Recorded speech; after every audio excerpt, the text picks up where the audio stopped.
Welcome to the BiggerPockets Money Podcast, where we are answering your money questions with Kyle Mast and Amanda Wolfe, the she-wolf of Wall Street. But one of the best things you can do is maybe transition at your current job. If you're a valuable employee, a lot of employers would love to have you for a year or two in a part-time capacity where they don't have to pay you benefits, but you still get paid really well.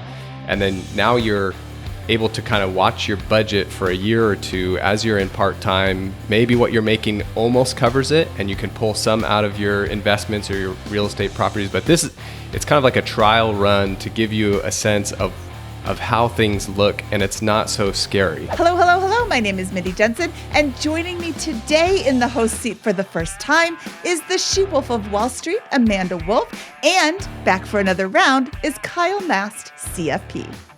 We're here to make financial independence less scary, less just for somebody else, to introduce you to every money story because we truly believe financial freedom is attainable for everyone, no matter when or where you're starting. Whether you want to retire early and travel the world, go on to make big-time investments in assets like real estate, or start your own business, we'll help you reach your financial goals and get money out of the way so you can launch yourself towards your dreams. And I'm super excited for today's episode. Kyle Mast is back. I love Kyle. He is so smart and knowledgeable. If you were lucky enough to have him as your CFP, you won the CFP lottery. He walks on financial water, according to me, and you know him from episode 41, where he gave excellent tips for finding your own CFP. Episode 84, where he came back to talk about traditional retirement and what that looks like. Episode 200, a masterclass in retirement. And last Friday's episode, where we talked about money fears with Jay Scott. So Kyle, welcome back. Hey, it's good to be back, Mindy. Thanks for having me. I'm so excited you're here. And Amanda Wolfe, also known as the she-wolf of Wall Street, is back on the show in her first time as host. You know her from episode 329, where she shared her journey on the path to financial independence that included exactly 0 advantages. In fact, she had every obstacle you could think of thrown at her, and she decided that she didn't want to live like that as an adult, so she took it upon herself to learn everything she possibly could about finance. Amanda, welcome back to the BiggerPockets Money Podcast. Thanks for having me. Excited to be here. I'm super excited for both of you to be here. I really like the two of you together because Kyle is formally trained and Amanda has learned everything on her own. She has done her own research, and the different approach that you both have to your knowledge base, I think, is fascinating. So I'm excited to see what you guys have to say about the questions that we have. I posted a question in our Facebook group, which you can join if you are not already a member at facebook.com/groups/bpmoney. And I was wanting to know what you would ask a money expert if you had the opportunity. I took some of my favorite questions and we're about to jump right in. Kyle, let's start with you. How can someone strategically pay down student loans while also investing? Scott's philosophy is geared toward keeping the largest monthly expenses extremely low, but Set for Life is silent on student debt, which can be as large as a second mortgage. It would be helpful to learn 2 to 3 rules of thumb for approaching student loan paydown and investing. Well, this is a tough question. So Set for Life, if people listening don't know, that's Scott Trench's book. It's very good, and I actually recommend it to clients oftentimes, especially it's a graduation gift that I give all the time to people. It has a really good plan in there for just getting started. But from the student life or the student loan standpoint, it's not a real easy question. So there's a couple ways you can come at it, and maybe I'll start initially with kind of what I did personally, because maybe that it will kind of show that there's a little bit of nuance to it. So you can kind of come at a student loan debt thing from the standpoint of paying down one that's high interest rate first, like maybe you have more of a private loan that you took out for student loan debt that has interest rate in the 6 to 9% range. You know, maybe that makes sense to pay that one down sooner as opposed to one that has a very low subsidized interest rate. However, early on in my marriage with my wife, one of the things that we made a choice to do was to pay off our student loans first. And the reason we did that was that it opened up flexibility for work and life going forward. The debt burden that you carry of anything, whether it's student loans, car loans, anything else like credit card debt, anything, it's a burden that you have to then cash flow somehow, whether it's with your investment or with your labor to be able to cover it. And for us, my wife at the time was working a job that she did not like. She was making 3 times as much as me. I just started the firm. I was making basically nothing. And our goal was to get to a point where our expenses were low enough to where she could quit or take a much more enjoyable job, even if it paid a lot less at that point. And the quickest way to do that was to get rid of our outgoing expenses. And looking back on it, we are very happy that we did that. It wasn't the most financially optimized thing to do, because we could have saved that money up, bought a rental property, leveraged that, had it cash flow, build some investments on the side as well, put more into 401ks, Roth IRAs when we're in a lower income bracket. But what it did do is that it opened up that flexibility piece to where a few years later, she was able to leave that job, take a job that she enjoyed a lot more, and eventually quit entirely when we had our son. So it's not an easy answer, and I feel like maybe I'm sidestepping it here, but that's kind of, you have to look at your situation and see what's going to be right for you. Like, what are your plans? Are you the person asking this question? Are you single? Do you have a family? What are your plans for the next 5 years? If you're able to, if those payments are not huge, then you can continue to cash flow them. And if you want to be able to accelerate your wealth some other way, but it sounds like from the question that they might be pretty sizable payments, because you're saying something about keeping the largest monthly expenses extremely low. I would lean towards knocking large payments out really fast. And that's what Scott's gist is in that book, essentially. And maybe he doesn't address the student loans directly in this manner, but the reason for that is that flexibility is priceless. You just don't know what life's going to throw your way. And it's another example, in a not great example, or not a fun example, is that if something happens to one of you, you become disabled or you get hurt and one of you can't work anymore. If you've eliminated this burden of debt, you have a lot more flexibility. You can make it on one income. If you have a child that has some special needs that you need to take care of. So, that would be, Amanda, I'd love to hear what you have to say on this. It's definitely a tough question. Yeah. So for me, it's so funny because I did prioritize paying down my student loans, and I wish I hadn't. So for me, I think that it really depends on how the debt makes you feel, along with what the interest rate is, right? So, if you have like some really high interest loans, we want to prioritize paying those down. If it's like, we talk about paying down credit cards, obviously that's like hustling backwards, right? We want to pay those things off. But if you have student loans that are like 3-4%, even up to 5%, I would say, for me, I would much rather like take my money and put it to work in the stock market now, because that time is invaluable. You don't get that time back. So for me, I wish that I had actually put even more away toward my 401k and Roth IRA when I was younger, rather than just dumping chunks of money into my student loans. And I would have just like taken longer to pay those back. But at the end of the day, I think it just really is going to come down to like how it makes you feel.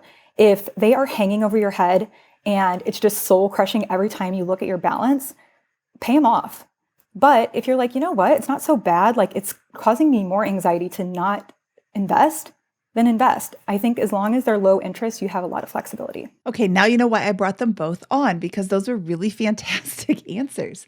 I think that there's a couple of things that I want to touch on. What Kyle said, this is not an easy question to answer, and there is no easy answer to this question. I think that's what a lot of people are looking for. Hey, how can I do both at the same time?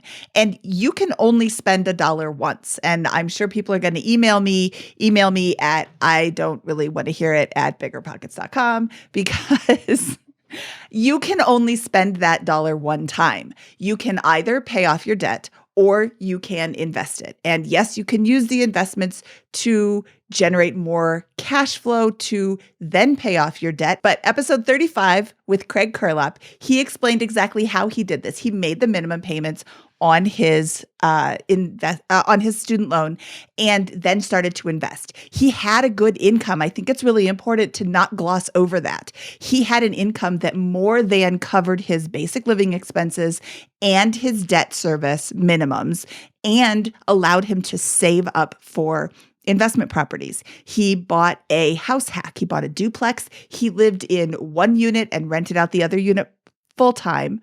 Long-term. He lived in the unit that he then would, I'm sorry, I am laughing because he lived in the top unit and rented out the bedroom on Airbnb and then lived behind a screen on a futon. He would sleep there. And yeah, it was like he did what he had to do to pay off his debt, but he wasn't actually paying off his debt. He was living in this place for free so that he could save more money to buy another rental property to do the same thing. And he bought, I think he had 5 properties. At one point, he bought a property that had 5 bedrooms and 2 bathrooms, which is kind of edging into weird property territory. Nobody else wanted this property, so he got it for a good price. He added another bathroom, lived in one, rented out the other units, and lived for free again, cash flowed enormously, and then was able to take all of this cash flow and throw that at his debt.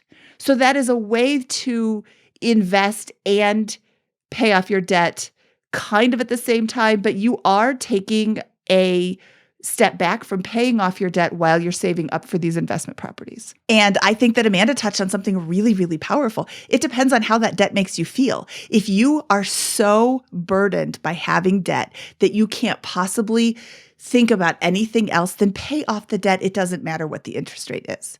But if you can live with debt, then you don't get that time back. I'm writing out all of these great quotes that Kyle and Amanda are saying.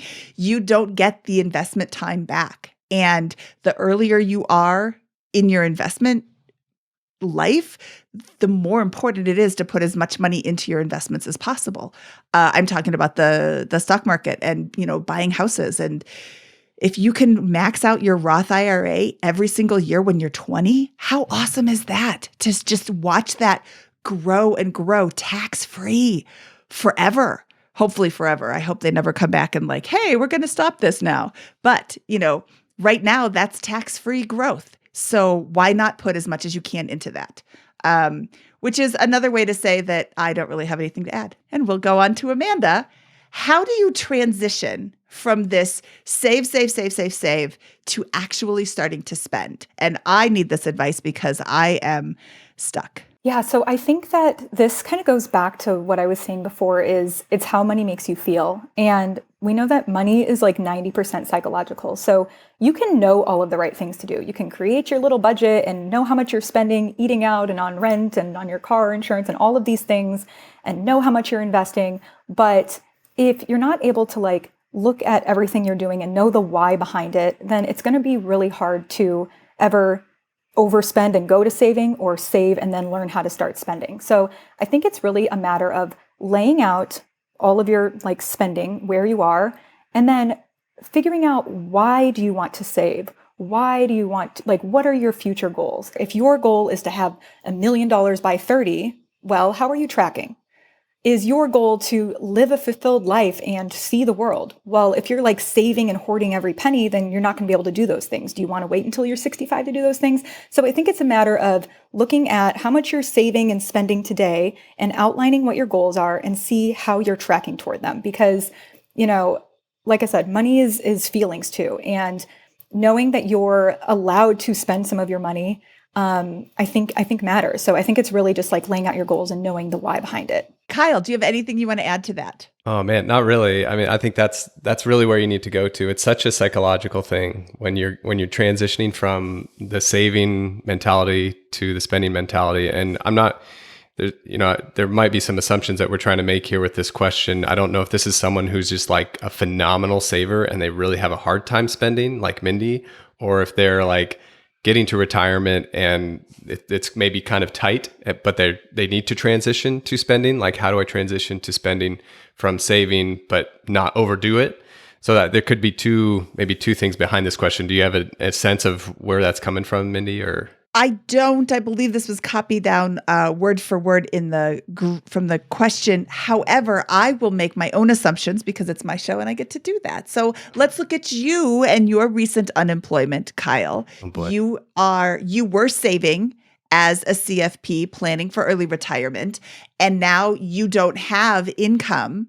Correct? Traditional W-2 steady source of income. You've got rental properties, but are you living off the funds from off the income from your rental properties, or are you living off of your portfolio and other sources of income? Are you starting to spend that way? Yes. So yeah, from several sources, but yeah, from rental properties, from savings, from investments, depending on kind of depending on the year, this year's a unique year because the firm was sold and we're having to do some tax things to try to not pay as much tax. But, to answer this question from how I'm doing and how I would recommend doing it too, in the last couple of years with my firm, I really transitioned to a lot.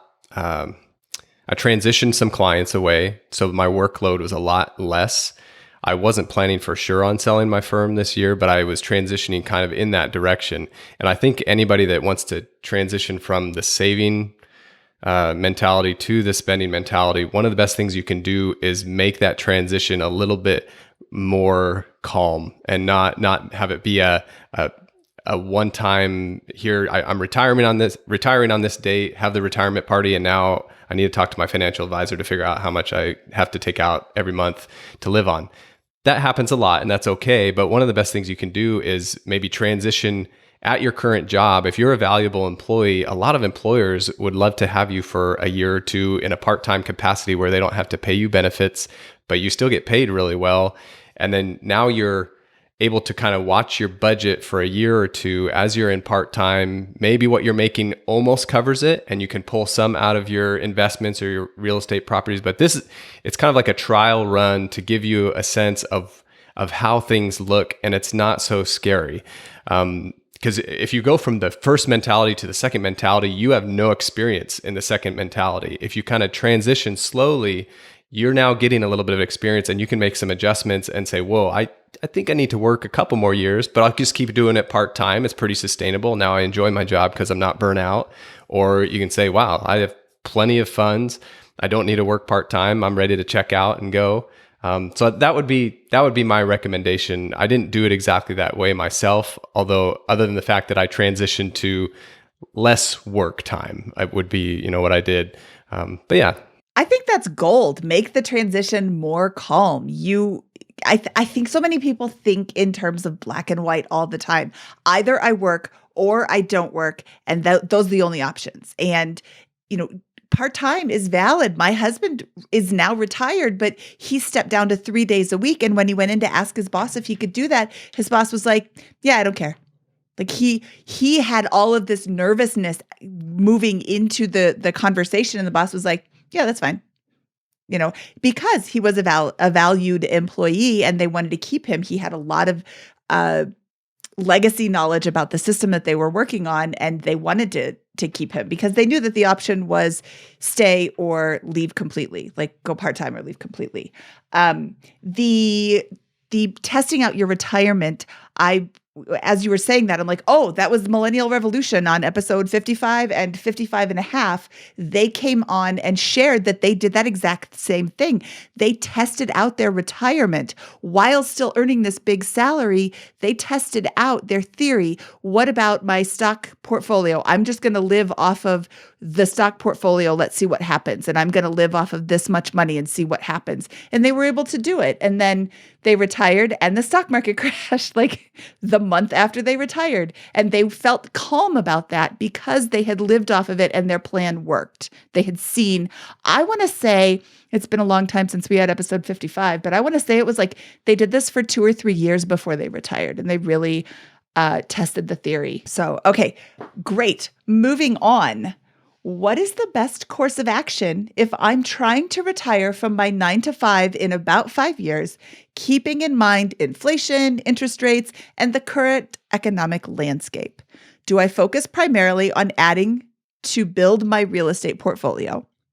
Optimize current real estate with focus on investing more into index funds, or do I continue with a blend of both? Amanda, let's look at you. Yeah, so for me, I guess, not knowing where the cash flow is coming from, I'm assuming you've done a little bit of math to make sure that you can retire in 5 years. But my first question would be what are you living off of?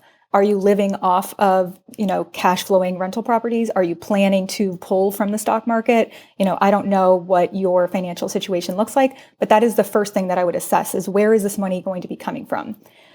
For me, I invest in the stock market. I don't actually have any rental properties currently. It's definitely something I want to get involved with in the future. But for me, I'm doubling down in the stock market right now, especially due to the fact that it's down right now. Now, I'm also a long-term investor. So for me, I'm looking at it as I'm getting everything on sale. This is fantastic. I'm planning to leave it alone for a really long time. And if that's you, then I would say I think this is a fantastic time to invest. And I know that is a question I get a lot as well. People are really nervous. They see the doomsday, but I would just say, remember that the headlines are to get you to read the article. And if you're a long-term investor, the stock market has never not recovered. Now, as far as rental properties versus investing, again, I think look to see where is that money going to be coming from, and how much could you afford of your current lifestyle today. Looking at that is where I would determine where I was going to put more of my dollars. Also, I would ask, are you planning to quit entirely, or to the topic that we were just talking about, are you planning to, work some type of a side hustle or a part-time job or something to keep you a little bit busy, or are you going to be 100% no income coming in other than, the real estate and the stock? So, that's kind of my thoughts on it, but I would say diversifying, where you're investing is always a really good idea. But for me, investing in the stock market is what I'm doing right now. Yeah. Oh man. So I want to hit on something Amanda said is really good. And I'm not talking about timing the market, but I am going to talk about timing the market. The market is so down right now. And I've had this conversation with clients, what you want in the past, what you want is for the market to just about crash 3 to 5 years before you retire. And the reason for that is that you are in the highest earning years of your life, usually 5 years before retirement. And your kids are out of the house. You a lot of times have a mortgage that's paid off, or it's $500 a month because you bought it in 1972 and refinanced it once somewhere along the way. So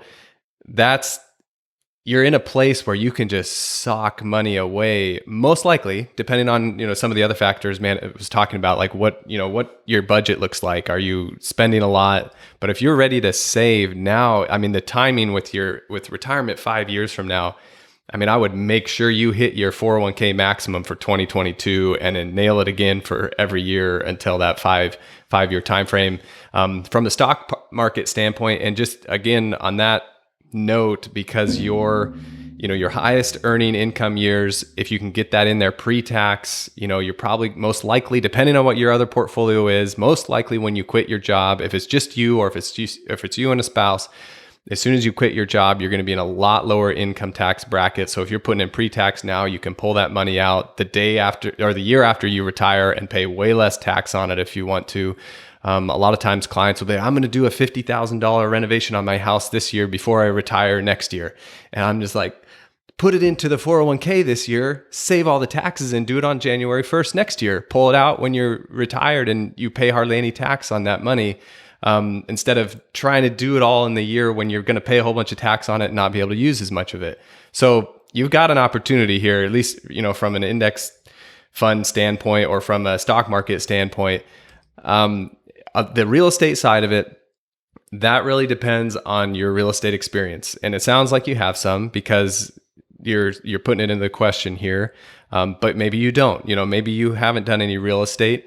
So I would say that's an okay route to go. I'm more heavy real estate, although, I've worked with clients that are real estate clients for sure, but most clients are not.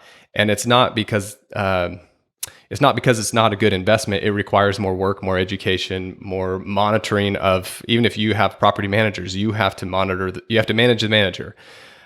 So real estate would be a good diversifier too. The difference between real estate and the stock market right now is real estate has not dipped 40% or 40% is extreme. 30%, like a full market fund has, where that seems like it's maybe on sale for a 5-year time frame, retirement time frame. Real estate, you have more leeway now than you did 6 months to a year ago, but there hasn't been a huge drop in prices, and we don't know if there will be or if there won't be. I would venture to guess that there is not going to be a 30% drop in real estate prices.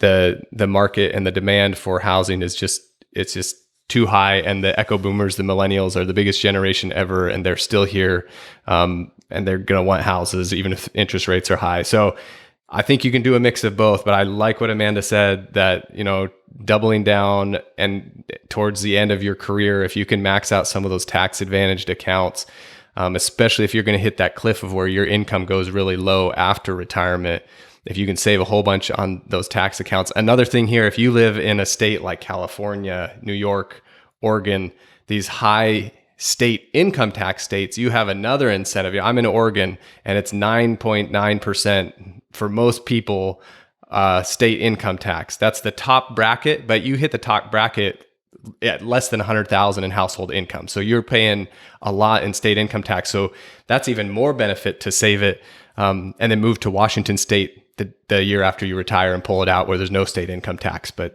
that's another thing you could try to do. But that's, there's some scenarios in your personal situation that could be really, this is a good situation. A lot of times people 5 years out say, no, the market is crashing, I'm getting close to retirement.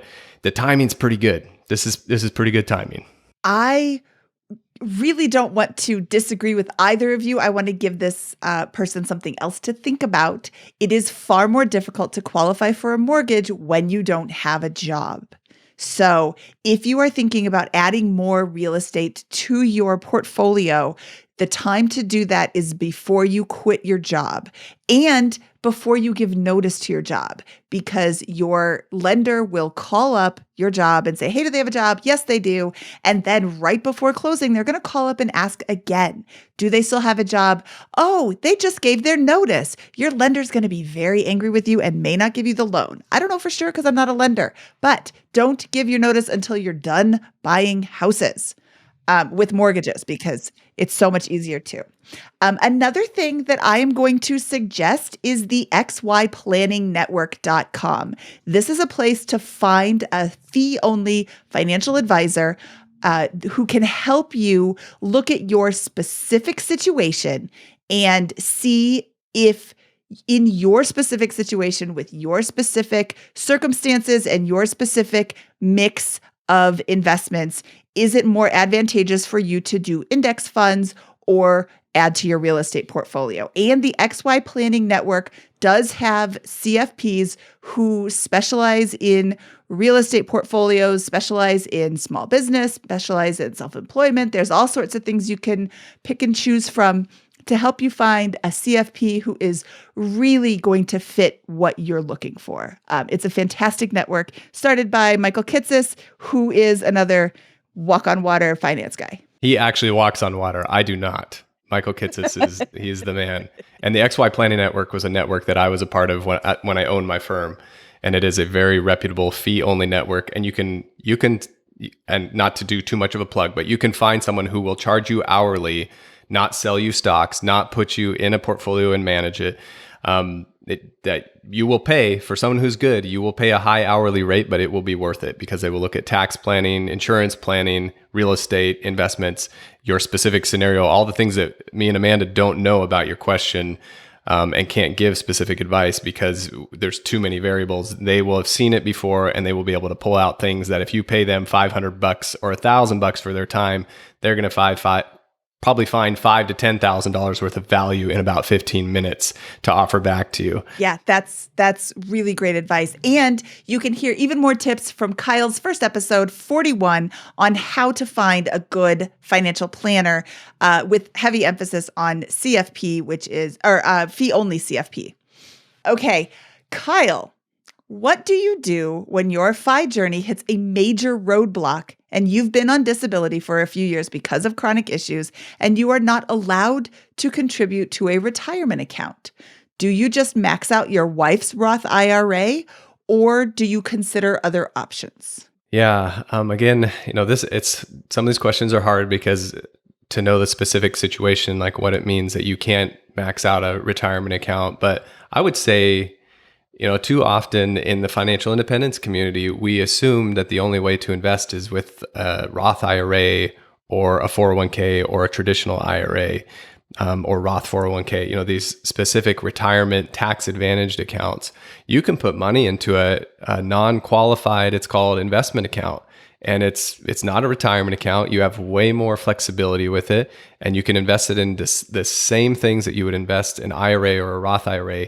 You don't get some of the tax advantages, but you also get some other advantages because it allows you to potentially retire early because you can draw those funds without penalty. You pay some tax on gains and dividends, during the time that you have the account. It's not all deferred, but it's definitely a good option. And it's actually a really well thought out option to add to your overall financial tax portfolio, your tax planning portfolio. You don't want to just have a Roth IRA, in my opinion. You want to have Roth, you want to have pre-tax, and you want to have non-taxable or the non-qualified account, because they can all serve different purposes. Your pre-tax account, say you accumulate too much during your working years and you end up realizing, I'm not going to really use it, and I don't want to necessarily give it to my kids, or not as much to my kids. When you turn 70 and a half, you can give that money away tax-free to any not-for-profit, 100,000 a year. So I had clients that is their whole goal. And personally, my pre-tax accounts, those are our giving for fun when we are old accounts. Like it's so the government doesn't get any of my tax money, and my favorite charities get all of it. So you have these different uses for each of these accounts. So if you're saving for retirement, the Roth IRA, going back to your question, it's great to max that out for your wife. If that's the only option you have from a Roth IRA standpoint. And again, I don't know much about your situation. The Roth IRA is not always the best choice. Are you young? What's your income look like? If your income is high, or your wife's income is high, and you're getting close to retirement, you might not want to do the Roth IRA. But I would just make sure, to think outside the box. And the thing is too, with these non-qualified accounts, if you build up this account, and it can be just you on a non-qualified account, or it can be you and your wife, it can be a joint account, where retirement accounts can't be that. If at some point you qualify to be able to contribute to a retirement account down the road, you can just move money from that into that Roth IRA. If you have some earned income that you're able to do a Roth IRA account. I'm trying to think through the scenario here, but I think that would be, try to think a little bit outside the box of maybe, and that's probably our fault in the financial independence community, focusing so much on like the Roth IRA and the traditional IRA and the tax optimization, but just saving in a normal investment account is really good. And there's a lot of flexibility, especially if you have it for a long time, because those funds become taxed at capital gains rates, which are very favorable compared to a lot of other things. You do your pre-tax IRA accounts, that comes out as income, not capital gains, which is a higher rate later on. So those non-retirement, non-qualified accounts are pretty valuable. Amanda, do you have anything to add to that? Yeah, so a few things. First, I would say to give yourself grace. It sounds like you're going through a lot, and I know that we can be like really stuck on, this like goal, this finish line that we've set for ourselves, and now we're set back. So I would say it sounds like you're going through a lot. So give yourself grace, first and foremost. Second, absolutely, you and your wife, I'm assuming, are a team, right? So max out her Roth IRA, but also I'm assuming your wife is working since she's eligible for a Roth IRA, but remember that there's a spousal IRA that is available to you as well. So assuming that you guys are married, filing jointly, you should be eligible to max that out as well. And then to Kyle's point, don't sleep on the brokerage account. Anybody can invest in that. So if you have extra money, putting as much as you can into that, I think I look at it more as like a supercharged long-term savings account. If you end up needing it, it's there. And if you don't, great. It's just extra money. And then, if your health issues, aren't so bad down the line, you can make up for that time. But that's what I would say. Yeah, something that my husband and I talked about a couple of weeks ago is that we borrowed against a line of credit. We borrowed from our line of credit against our after-tax stock portfolio and bought a house with it. And the reason we were able to do that is because we had contributed into this after-tax portfolio for so long. And we had grown it to a sizable amount where it was borrowable, borrow againstable. We're just making all sorts of new words today. So even though you're not allowed to contribute to a formal retirement account, doesn't mean that you're not allowed to invest. But I like what both of you had to say. And I had no idea that you could give away pre-tax account money. That's great, because I would much rather give it to a nonprofit than to the government, who is absolutely for profit. Okay, no No politics here. Yeah, a lot of older clients, it gets real fun for them when they're 70 and a half. They have a lot of fun when they realize that they live so simply and they saved all this money, and they love the idea that they can just huge benefit to their charities. And the whole time they never paid tax on it. It grew tax free for 30, 40 years, and now they can give it away tax free. It's a really cool thing in the tax code. $100,000 a year. Has to be from an IRA account. Can't be a 401k, but you can just roll your 401k into an IRA. It's a qualified charitable distribution. And I believe it's still $100,000 a year. Every once in a while, they'll index these things for inflation. But yeah, it's a really neat thing. That's awesome. Okay. Wow. Thank you. Moving along, let's talk about diversification. What does a solid diversified portfolio look like for the remainder of the year versus a 5-year outlook? Kyle, I'm going to go to you first, and then we'll hear from Amanda. A solid diversified portfolio for the remainder of the year. My answer to that would be it shouldn't change from what you already have, unless you have a major life event or something in your life has changed. A solid diversified portfolio for the remainder of the year, it depends on your long-term goals, what those are, the age that you are, when you want to retire, how much you want to give. There's too much packed into that to give like, what's an allocation? Ideally, you've already got an allocation. Say you're 30 years old and you set up some Roth IRA accounts. You've got an allocation in there that's like 90% stock, which would probably be a good allocation for long-term investing. You go 100% stock, that would be fine too. I would say 80% and above is probably where you want to be if you're that, if you're young. And of course, you got to be able to see it go up and down some. But if that's the case, the end of the year doesn't make any difference. And, you shouldn't change anything. On the other hand, if you're 65 and you're going to retire next year, your allocation should have already been adjusted 5 years ago, 10 years ago, getting you ready for retiring next year or in this time frame. You might not have known exactly.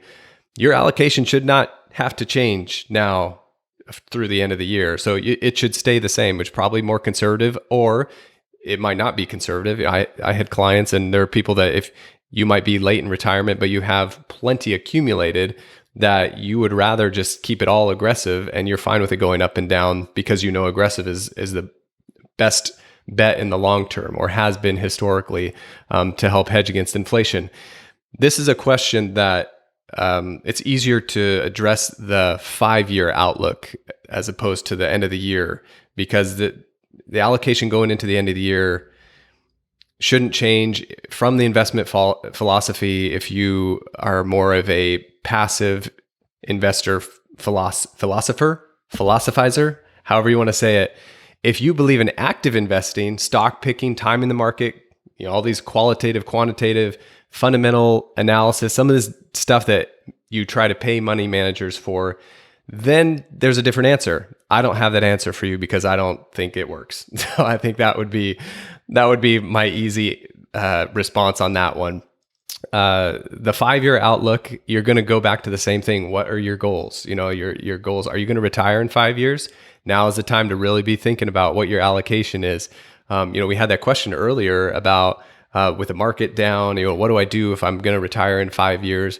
You need to look at the income that you have for, right when you retire, but you also got to think about 20 years into retirement. You got to make sure some of your investments are invested more aggressively to be able to fight inflation and be able to you don't want to be all, bonds right now through 5 years from now, unless you have just a pile of money and you're okay with losing some of that money to inflation. I feel like I'm getting pretty good at not giving this specific advice because I'm sorry for that if someone's looking for a specific answer, but it just really depends on what you've got going on and what your goals are. 5 years from now, if you go back to the 30-year-old, if you're looking at a 5-year allocation from now, if you're going to retire at 35, then we got to talk. There's got to be you got to figure out exactly what that allocation needs to look like. Do you keep going aggressive, or is your portfolio going to be what you live off for 5 years while your real estate goes for a little bit? Because you can do these things in stages. But if you're 30 and you're going to retire at 50, 60, or 70, you don't change anything either. And again, like Amanda said earlier, this is when you're doubling down. You're maxing those Roth IRAs and getting stuff 30% off. So yeah, that's a tough question. And I'm sorry that I don't give like a specific allocation of like 50-50, 60-40, 70-30. It just depends on so many things, like your risk tolerance, what you're okay with losing, what your goals are for the next few years, for the end of the year. Yeah, Amanda, I feel like I'm fumbling through this. Amanda might just wrap this up with a nice bow or something. No, yeah. I mean, for me, my 1-year outlook is the same as my 5-year, which is the same as my 10-year, which is to invest for the long term. When you're investing in something like the S&P 500, which is the top 500-ish companies in the United States, or the entire stock market, you're already getting a diversified portfolio. You're getting hundreds or even thousands of companies all at once. So you don't need to go and cherry pick all of the perfect things. You're already getting a diverse portfolio.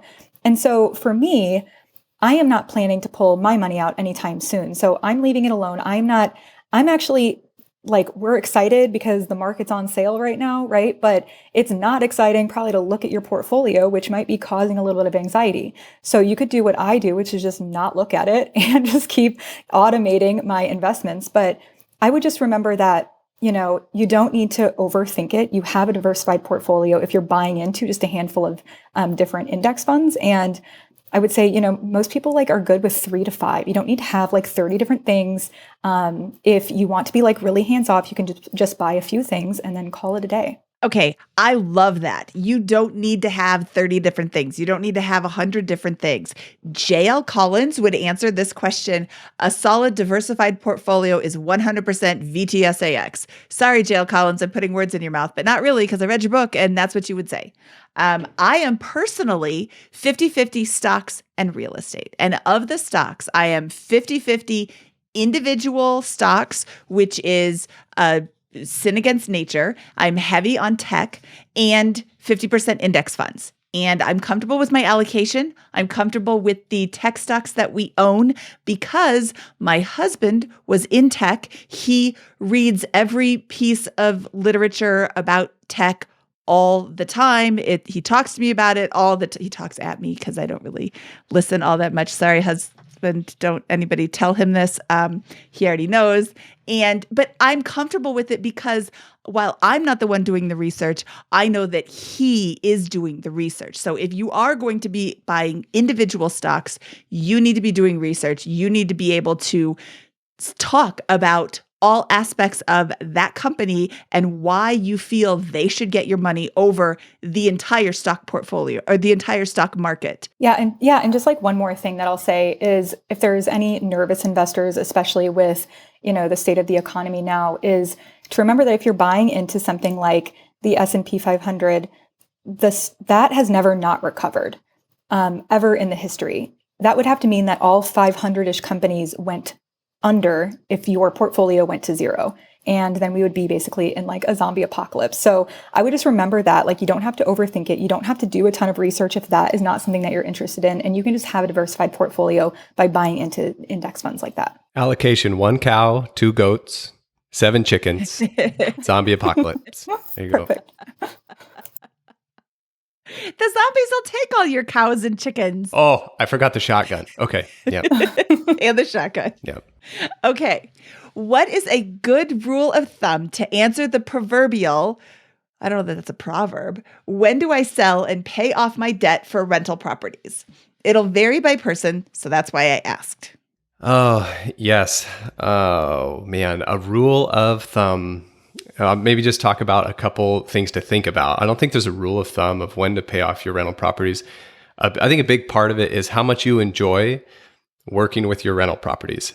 If you pay off the debt of your rental properties, it reduces the stress, the management. It reduces a lot of the time that you have to deal with that property. So, a lot of times people will pay them off. And Amanda talked about this earlier on about how you feel about the debt. If your property's cash flowing, you don't necessarily need to pay it off unless you need those funds. But if you are sick of thinking, well, should I refinance this year? Should I not? Do I need to, if I sell this property, should I buy another one and put debt on it or not? If you're done with that and you just want to pay them off and just have some cash coming in, that's great. That's totally great. It's not the most optimized way to build wealth over time, but if your goal is not to continue to build wealth, doesn't matter. Like, let's live the life that you want to live and pay off your properties if that's the route you want to go.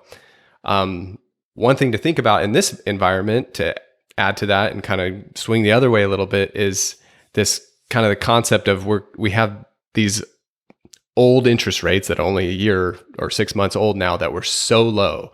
And a lot of investors have those interest rates on their properties.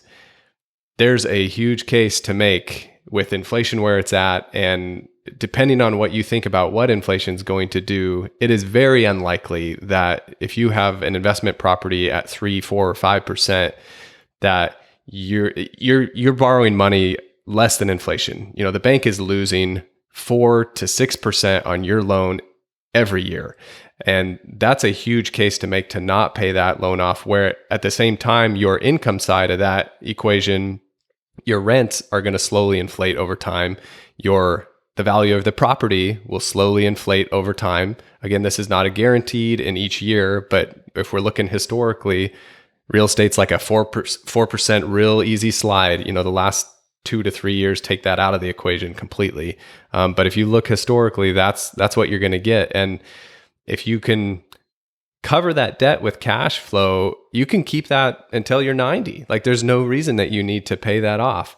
Again, this is a personal preference. The other thing with that too is depends on how big your portfolio is. There are tax advantages to getting another bigger property if you have to sell a property for some reason, and getting another bigger property down the road, to do something like a cost segregation study to be able to reduce your income for that year. There's some benefits to keeping debt on a property if it cash flows. We're not talking about doing something stupid, but this is a very personal situation. I can say that what I have seen most with clients, that when they get to 65 in that area, even I would say 50 to 60, they want to pay their properties off.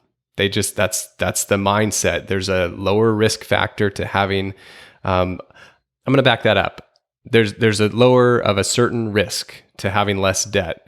But on the flip side of it, some people would argue when you have less debt on a property, you are actually increasing some litigation risk. And this is a whole nother, and this would be like a BiggerPockets real estate podcast question. But when you have more equity in a property, you become more of a target for litigation. If an attorney looks up and finds out that your property is 80-20 leveraged, they're going to think, I got to break into the LLC and I got to try to get what's left of this property. There's a whole bunch of debt on it. The bank gets that first. But if you have 100% owned property and someone breaks their ankle in front of it, there's a big pot of gold at the end of that rainbow that an attorney would love to go for.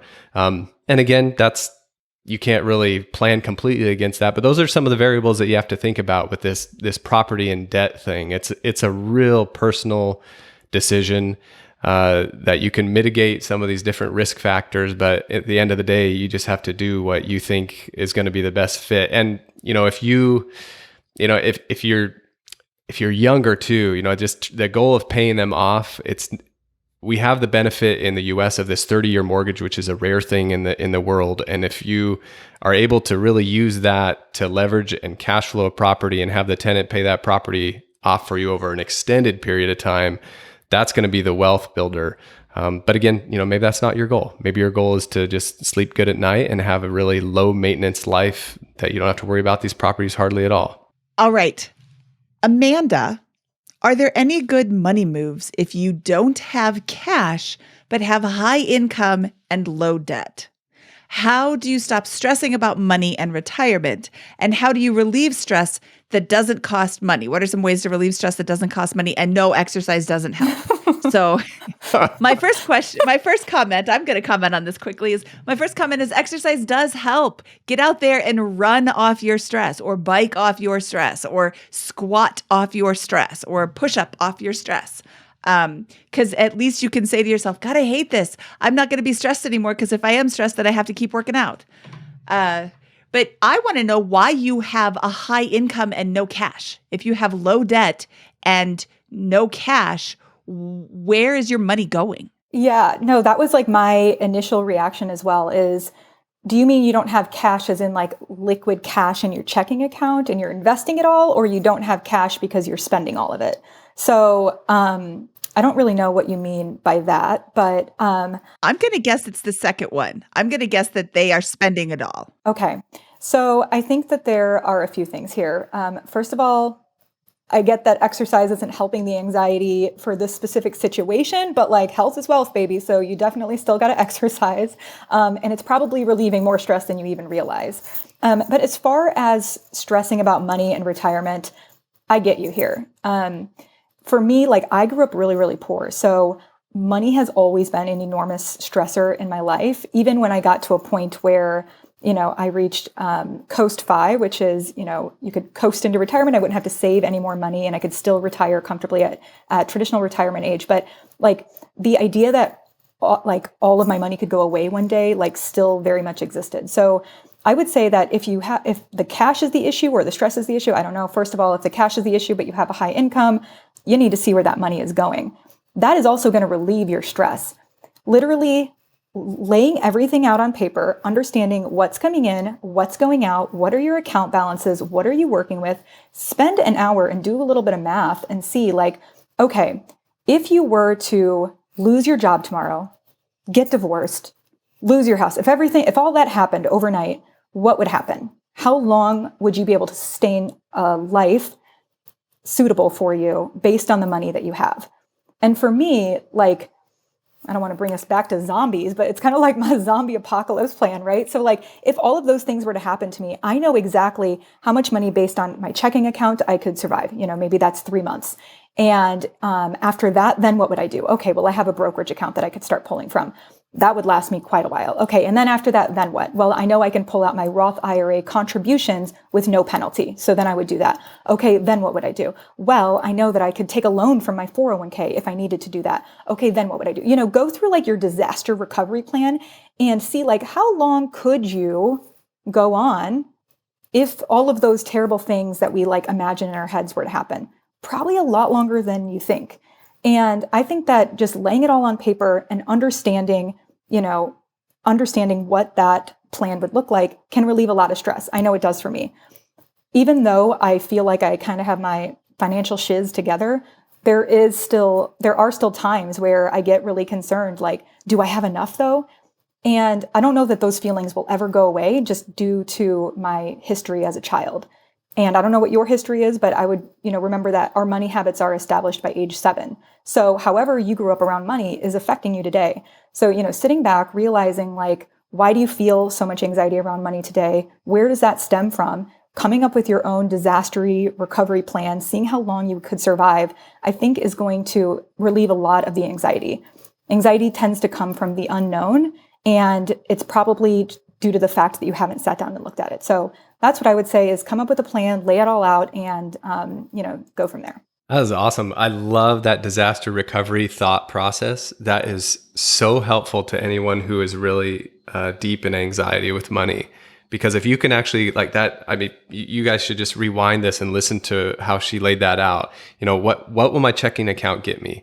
And then what will my brokerage account get me? And then what can I do with my Roth IRA? And then, the loan from the 401k. I have some silver under my bed. What could I sell that for?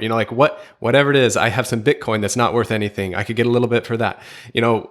Each of these scenarios. And then if you look at that timetable and say, wow, I've got like a year, or a year and a half.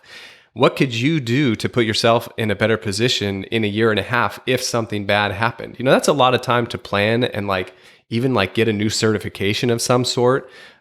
Really look for a job hardcore. If you really need to get yourself up on your feet, knowing that you have a runway, it's going to reset you to some extent. But a lot of times when something like that happens to somebody, you end up coming back real fast from where you were. But that thought process is golden. This question, the first thing I thought, high income, no debt, what should I do? I'm like, save money, so my guess is they'd say low debt. So, I'm assuming they don't have trouble with credit card debt, which is great. And it sounds like they're probably just spending what comes in, which is a lot of times in this scenario, I'll tell people to do the lazy budget.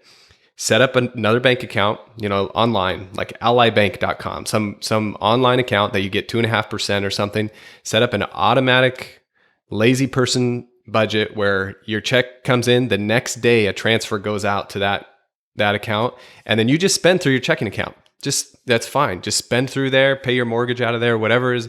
But then that way, that your good income is getting peeled off right away. It's just like your pay stub. You're just trying to do it before you can get your hands on it. Cause that's kind of what it sounds like. I'm trying to think of the scenario of how this could be happening. And that's the only scenario that I can think of.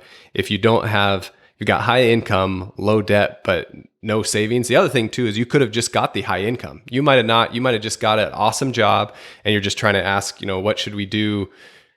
How do I handle this? Don't have much debt. Maybe I didn't have a high paying job before, which that's great. Good for you if that's the case. But I would say in that case, the same thing, set up that lazy person budget where something is transferred to a savings account. And then you can look at that and figure out what to do with that. If you want to put that in a brokerage account, Roth IRA, but get it out of your eyesight for a little bit. Especially if you just got a big raise or something, because then you can live on that old one to, that old income that you're used to and just kind of sock that away. But yeah, I love that thought process, Amanda. That was super, super good. And yeah, I'll just add on to that. Automation is everything. I never would have saved $1 or probably invested if it hadn't been automated. So if I have any other ADHD friends out there or anybody who has any type of mental health, impulsive type behavior, and you just black out and are where did all of my money go? That automation is going to help you a lot. It's kind of like what Kyle said, the lazy budget, or a hands-off way of budgeting. You only have to spend what's in that checking account. You move, the rest of the money that you want to save into a completely different one that you don't even see.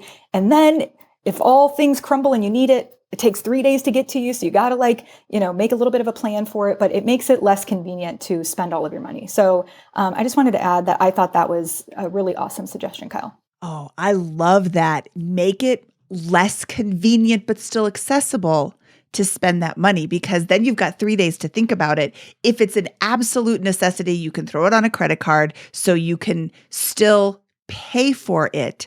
But you're stranded in the middle of nowhere with a flat tire. Here you go. Now I can pay for it. But I'm not now scrambling to pay my bill. I can just pull from this that takes 3 days. I love that so much. That was awesome.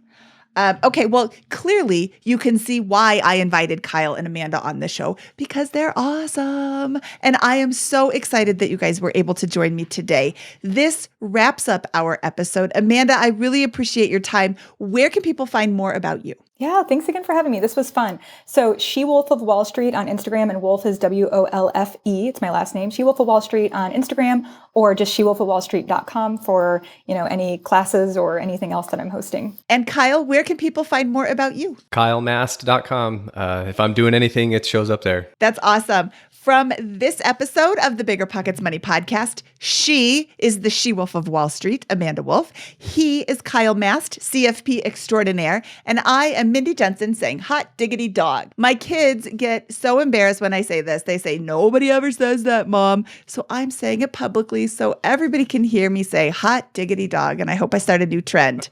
There you go. When your kids turn 15 and 12, you can embarrass them too, Kyle. Oh man, I look forward to the opportunity. It's so awesome. Okay, thanks for listening. We'll talk to you soon. Bye.